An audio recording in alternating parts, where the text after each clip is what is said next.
Hi అండి, రేణుకా వంటలకి స్వాగతం. ఈరోజు వీడియో వచ్చేసి ఒక మంచి హెల్తీ స్వీట్ అండి. పల్లి అచ్చు, ఐరన్ రిచ్ ఫుడ్ అనమాట. అచ్చు వేరు, చిక్కీ వేరండి. అచ్చు అంటే సాఫ్ట్గా ఉంటుంది, చిన్నపిల్లల దగ్గర నుంచి బాగా పెద్దవాళ్ళు కూడా తినొచ్చు. చిక్కీ చాలా గట్టిగా ఉంటుంది. రెండింటికి డిఫరెన్స్ ఏంటి, ఎక్కడ డిఫరెన్స్ అనేది నేను ఈ వీడియోలో క్లియర్గా చూపిస్తాను. దీనికోసం పల్లీలు వచ్చేసి 1 కేజీ తీసుకున్నాను. ఇలా నెంబర్ 1 క్వాలిటీ ఉన్న పల్లీలు తీసుకుంటే అచ్చు టేస్ట్ బాగుంటుందన్నమాట. సో వీటిని కొన్ని మాత్రమే ఇలా కడాయిలో వేసుకొని మీడియం ఫ్లేమ్లో కలుపుకుంటూ రోస్ట్ చేసుకోవాలి. పప్పు వేగటం అంటే ఇక్కడ మనకి పొట్టు ఊడటం కాదండి, పప్పు లోపల వరకు కూడా మగ్గాలి. అప్పుడే ఈ పప్పుతో చేసిన ఏదైనా సరే టేస్ట్ బాగుంటుంది.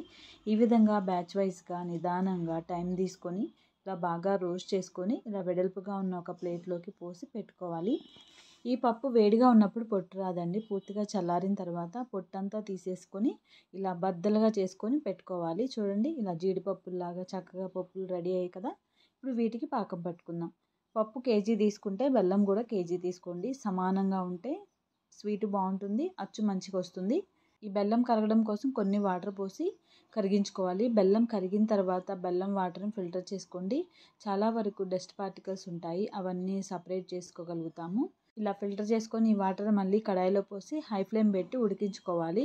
ఫస్ట్ కొంచెం ఉడకడం స్టార్ట్ అయ్యి పాకం దగ్గరకు వస్తుంది అన్నప్పుడు సెగ తగ్గించుకోండి. ఇక్కడ మనకి పాకం వచ్చేసి ముదురు పాకం రాకూడదు, కొంచెం లేతగానే ఉండాలి. పాకం చెక్ చేసుకోవడం కోసం దగ్గరగా ఇలా కొన్ని నీళ్ళు ఒక గిన్నెలో పోసి ఉంచుకోండి. అప్పుడప్పుడు పాకం వేసి చెక్ చేయండి. ఇక్కడ పాకం వచ్చేసి వాటర్లో ఉండవ్వాలి, అలాగే ఆ ఉండ అనేది మన చేతిలోకి కూడా రావాలి. సో ఇలా వస్తే చాలండి, మనకి పాకం రెడీ అయినట్లే. ఇప్పుడు ఇక దీనిలో 2 స్పూన్ల నెయ్యి, అలాగే మంచి ఫ్లేవర్ కోసం ఇలాచీ పౌడర్ కూడా వేసి కలిపి ఇక స్టవ్ ఆపేసేయండి. సెగ అవసరం లేదనమాట. ఇంకా సెగ ఉంటే పాకం ముదిరిపోతుంది. వెంటనే రెడీగా ఉంచుకున్న పప్పుని వేసి కలిపేసుకోవాలి.